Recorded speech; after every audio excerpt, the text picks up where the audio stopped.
Hi guys, Dave from Wing Chun here. Following on from my last video where I talked about punching, today I'm going to talk about the palm strike, using the rest of your arms and using your legs for striking, which is often known as kicking. Now, being an artist who has studied human anatomy thoroughly, one of the most interesting things I discovered was that your legs are essentially great big arms.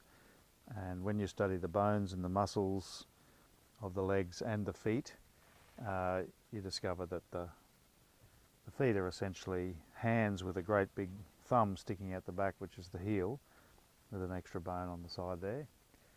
There's also the same complementary muscles that are in the arms. The bicep becomes the big hamstring muscles at the back, the triceps, the three muscles at the front here.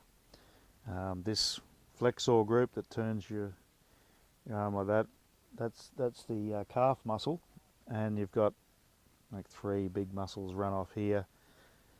Same thing runs along the front of your shin, and so essentially legs are reversed arms. So I tend to think of us as a body with four arms. Two of them are really big. So getting back to the palm strike, this is the natural human hand. It's not straight out like that. Beginning drawers always draw hands like that because it's easier, but real hands are cupped, and that is why in Wing Chun we use the palm strike to most targets. The punch is really for soft targets. There's a problem with the punch, which I mentioned in my video, that you can get cut if you hit people in the teeth really hard, and it can be a very difficult wound to heal up. That's from a doctor friend of mine who's a Wing Chun expert. Sibuk Frederick Mo, one of the greats of Wing Chun, who was an early student of Chu Shong Tin. He teaches in New Zealand now, but he told me the first time I met him that the palm strike is our major weapon.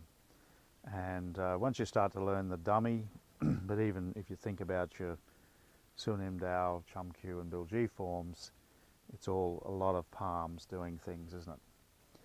And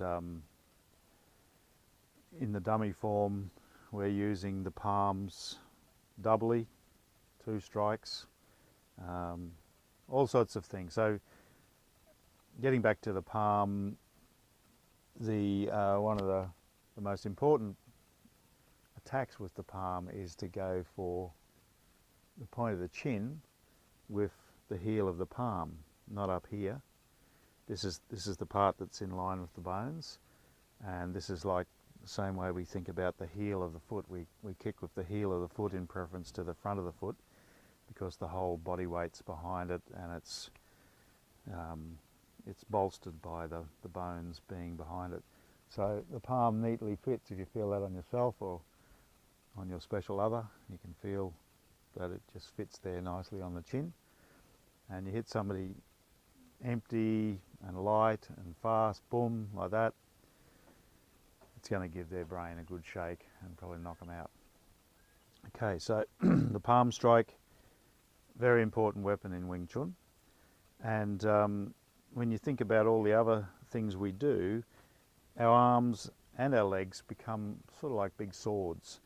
And one of the ways I think is I imagine a sharp edge along there, as if it's like a samurai sword or a kung fu sword. That's an idea that allows you to relax, because the sword does the cut. That's a samurai thing. The samurai sword is not to be thumped or chopped. It slices. The sharpness of the blade does the cut, and that's one thing we think about in Wing Chun. When you move your arms, keep them relaxed, and because they move in a curved shape, they really cut. And if you shouldn't think about fighting that much when you're doing your forms. That's one of the principles, is to do the forms as if you're just doing a dance or just moving. You don't want to be thinking fighting, because fighting focuses your conscious mind on stress, basically.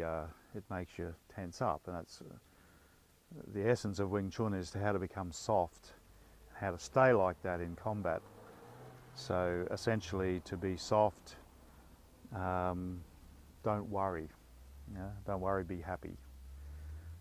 That's a good motto in life generally.